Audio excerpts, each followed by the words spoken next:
Pode Ser o CDB. Nosso jeitinho de enxergar o mundo e promover diálogos que inspiram o futuro. Esse podcast é uma realização da Universidade Católica Dom Bosco. Olá, eu sou Silvia Tada e este é o Pode Ser o CDB. Hoje, o Palavra em Ação vai falar sobre um assunto bem gostoso, mas que anda tirando o sono de muita gente. Bora lá? Palavra em Ação. Você é do time que não pode sentir um ventinho mais frio que já corre para comer um caldinho de mandioca ou um pãozinho bem quentinho? Pois é, no inverno, os carboidratos parece que ficam até mais gostosos, né? Mas tem muita gente que acredita que eles são os vilões da nossa alimentação. E para falar sobre esse assunto, eu tô aqui com duas especialistas que, além de excelentes nutricionistas, são professoras aqui da UCDB.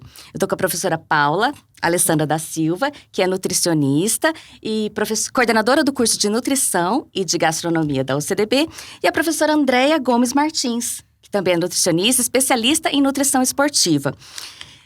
Sejam bem-vindas, professoras. Obrigada, Olá. bom dia. Bom dia. Vamos lá. Começando com a professora Andréia. Professora, quem é o pão na fila do pão? Olha, ele é aquele queridinho da mesa do brasileiro, né? Quem nunca ficou ansioso lá no mercado esperando o sininho tocar para pegar ele bem fresquinho. Então, ele é um alimento que é fonte, sim, de carboidratos, né? Mas não é só de carboidratos, também de outros nutrientes importantes também para a nossa alimentação. Que legal. E ele carrega toda essa carga mesmo de vilania? Pois é, a vilania, né, a má fama do pão, ele pode ser por dois grandes motivos. Um dos principais é porque ele é um alimento fonte de carboidrato, rico em carboidratos. E os carboidratos, existe um mito muito grande, a carbofobia hoje em dia, né? Além do fato de ser feito de trigo, e hoje a gente também tem toda uma discussão acerca do consumo do glúten para as pessoas.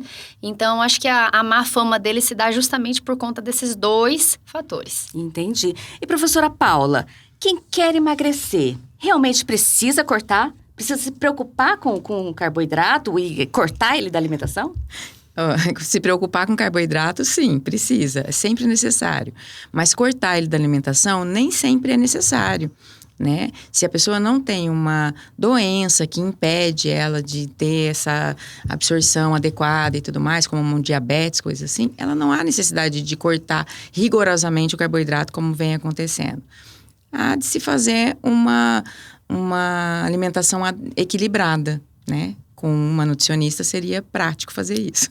Entendi. Então, eu queria que você explicasse para os nossos ouvintes exatamente o que é o carboidrato. Quais são as classes de alimentos que ele está presente? Como que a gente pode classificar esses carboidratos? Bom, os macronutrientes mais importantes do nosso organismo, que a gente precisa, né, necessário para nós, são carboidratos, proteínas e lipídios. Destes, o que mais nós precisamos é o carboidrato. Por quê?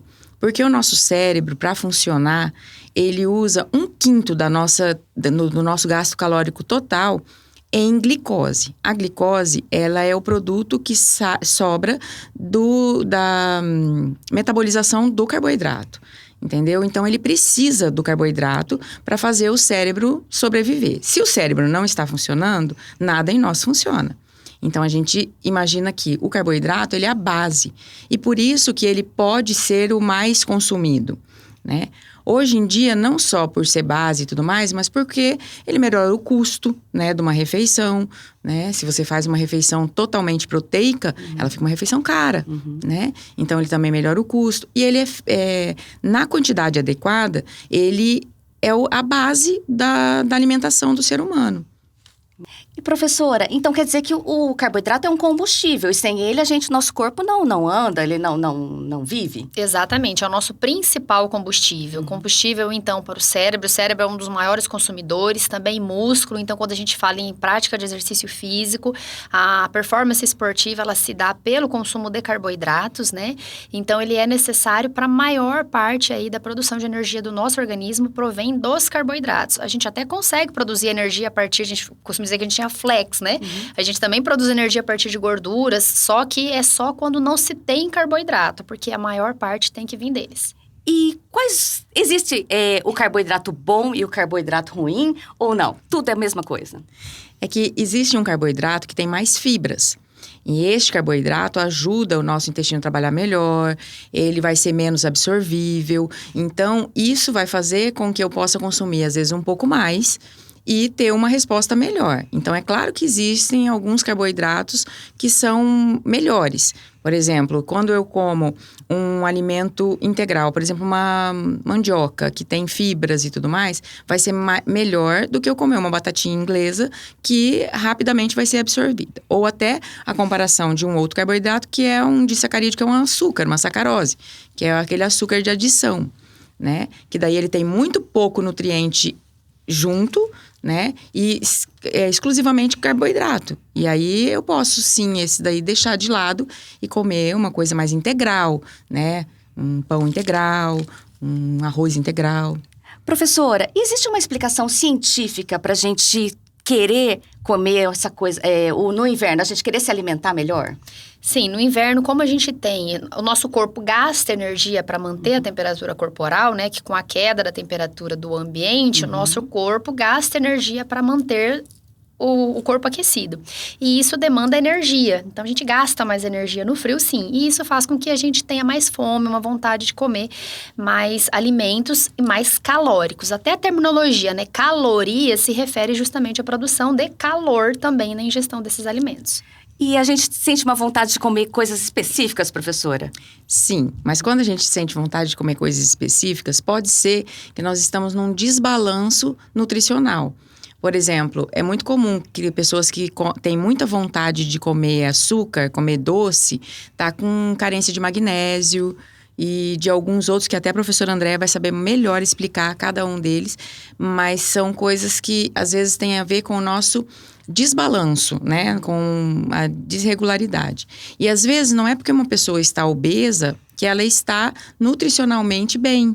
Porque às vezes a gente encontra pessoas obesas com anemias, ou com falta de vitamina D, ou com o organismo todo inflamado, né? Então, são coisas que é necessário apontar, verificar, né? Fazer um diagnóstico bem preciso para saber exatamente o que tem, mas são pontos que dá até para fazer pequenos diagnósticos. Por exemplo, a pessoa que está com muita vontade de comer doce, talvez ela precise de uma vitamina X. A que está com muita vontade de comer gorduras, frituras, coisas assim, seja outra coisa, entendeu? Então, é bem interessante isso. E isso aí entra um papel fundamental que é o nutricionista, Exato. né? Quando que a pessoa pode procurar um nutricionista? Em que momento que acende esse alerta e fala, não, eu vou procurar um nutricionista? Em que momento? É porque quando a gente fala em relação à dieta, por exemplo, no emagrecimento, no caso, né? Eu às vezes escuto muito falar de pacientes assim, eu sei o que eu tô fazendo errado, né?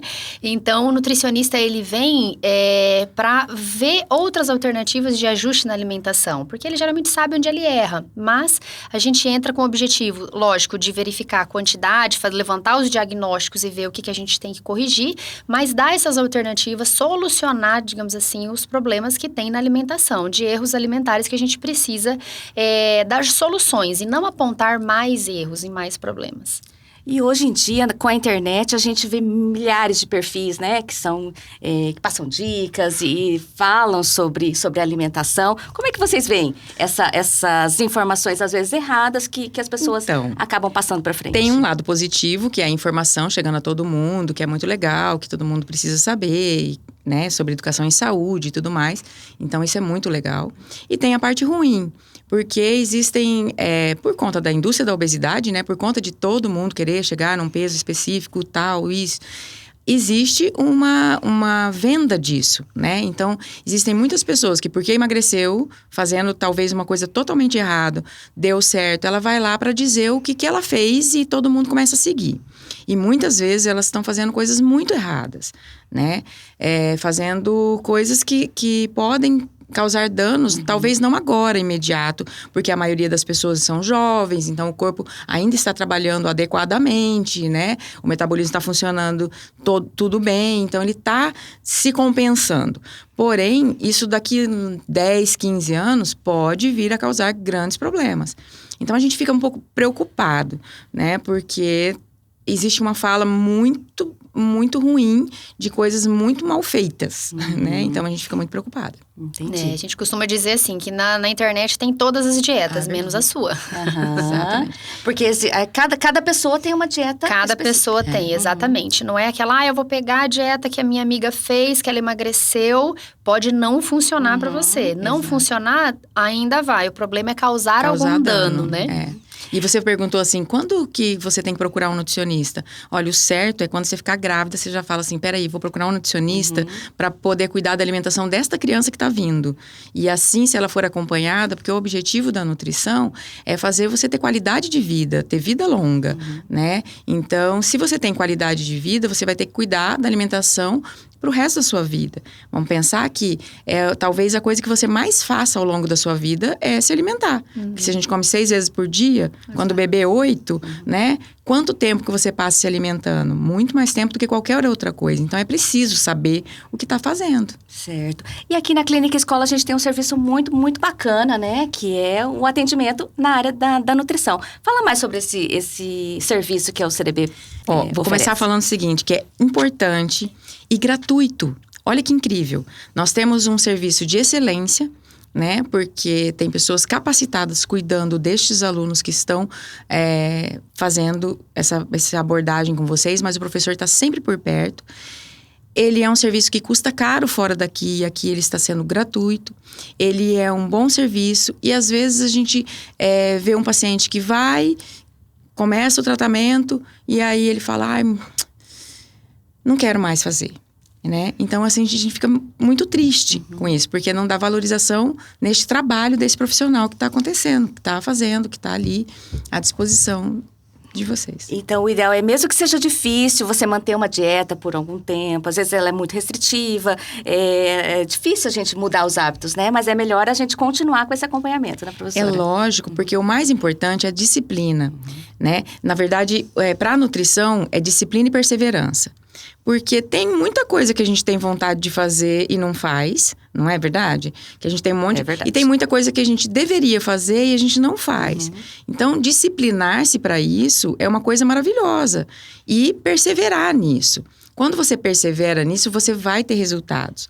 O problema é que hoje tem uma dificuldade muito grande dessa perseverança. Você quer resultados imediatos. E por isso, talvez, que a internet tenha tanto assunto para isso. Porque o resultado imediato, até nós, se a gente quiser fazer com que a pessoa tenha um resultado imediato, a gente faz. Só que não vai ter adesão. Porque ela vai começar a ficar mal, ela vai ter outros problemas. E aí ela vai ficar... Aí não vai dar certo, entendeu? Entendi. E na área esportiva isso é ainda mais necessário, né? Essa disciplina, a perseverança. Exatamente. A gente fala de periodização, né? Que é linkar a alimentação com o seu treinamento esportivo. Então, da mesma forma que o treinador, ele vai lá, ele muda. Essa semana a gente vai fazer um trabalho de força, na outra de resistência. A alimentação tem que acompanhar também. E aqui na clínica a gente também tem um serviço de nutrição esportiva, né? Nós temos atendimentos tanto na nutrição clínica, né? Numa abordagem de tratamento e prevenção a doenças, mas também na parte específica da linha esportiva, né? A nutrição esportiva também faz o acompanhamento com a periodização, inclusive em comunicação direta com os treinadores. Que legal. Professora, pessoas de todas as idades podem procurar esse atendimento? Todas as idades. E qual que... A senhora lembra o telefone de cabeça? 3312-3705. Ok. Então tá, fica a dica aí para quem quiser ter esse acompanhamento profissional com os nossos acadêmicos. É bom porque os nossos acadêmicos estão aprendendo também, né? Sim. Esse atendimento com a supervisão de professores. Professora, uma dúvida que muitas pessoas têm é sobre qual que é a diferença da alimentação de um atleta, né? E de alguém que pratica exercício, vai à academia 3 vezes por semana, por exemplo, e de uma pessoa normal, uma pessoa sedentária.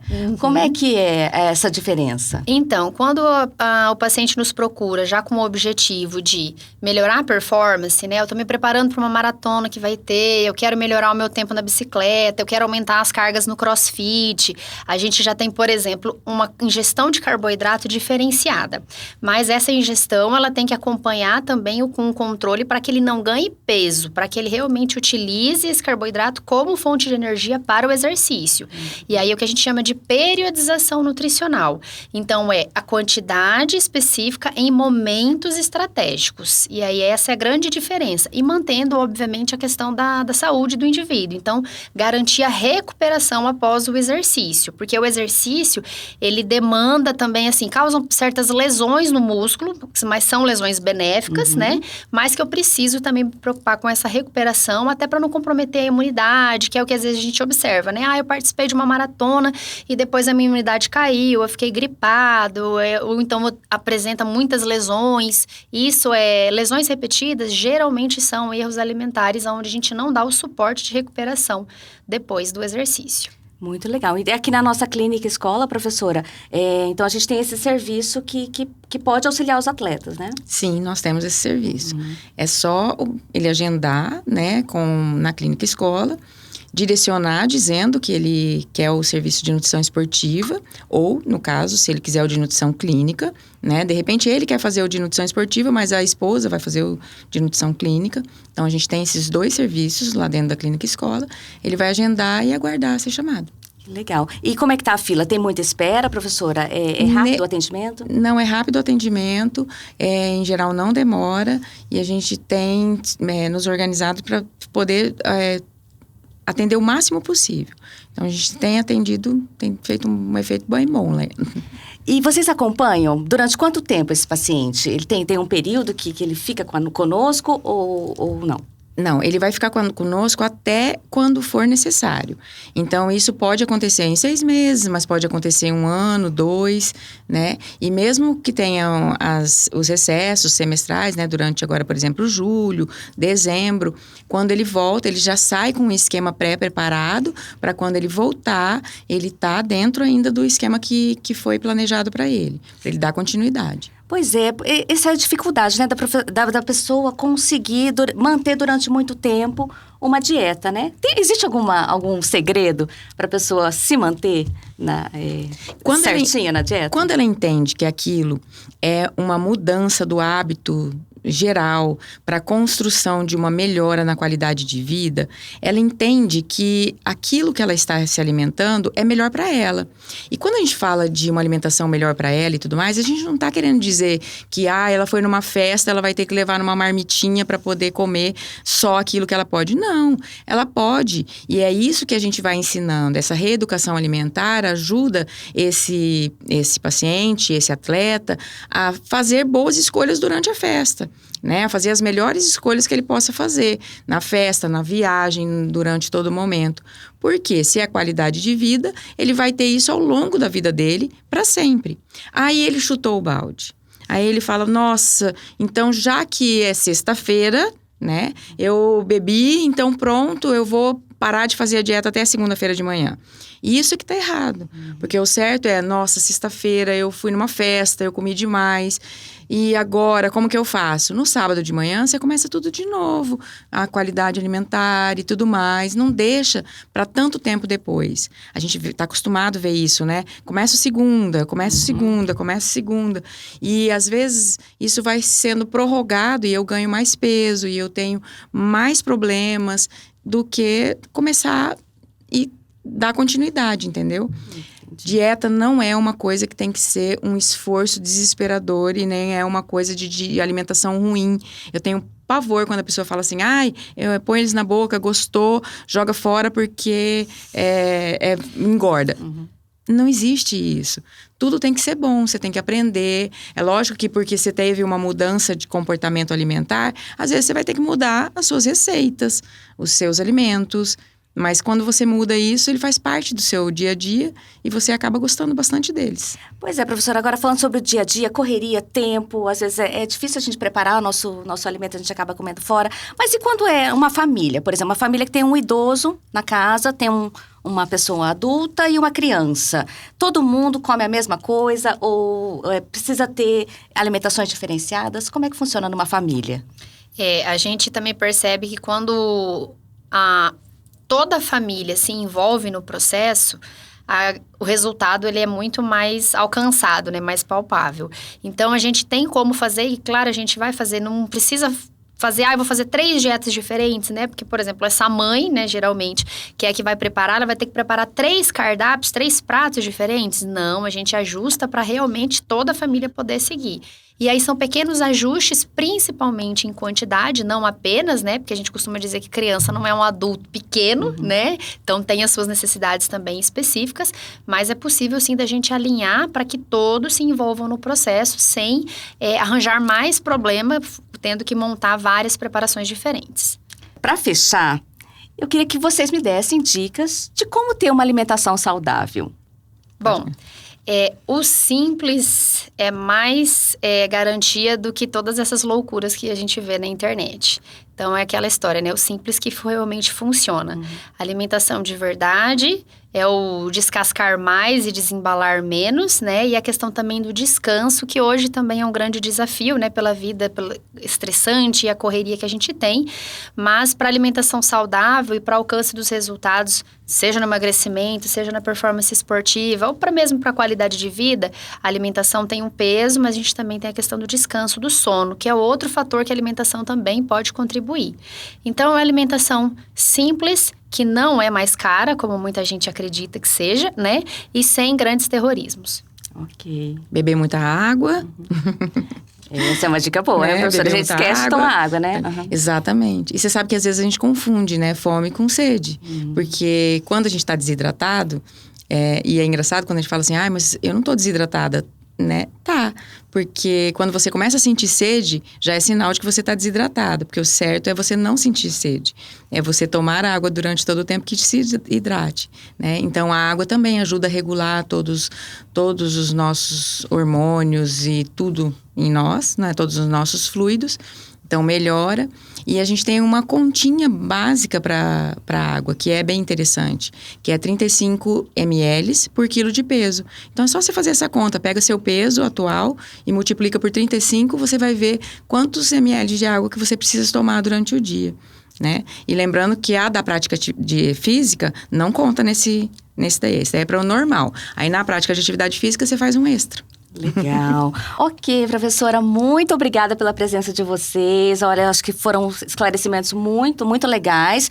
E que a gente aprendeu que o pão não é o vilão da alimentação, não é mesmo? Verdade. A gente precisa ter equilíbrio. Exatamente. E a ajuda de um nutricionista sempre ajuda e é muito importante, né? Com certeza. Então tá bom, muito obrigada. Fique de olho nas nossas redes sociais. E este foi mais uma edição do Pode Ser o CDB.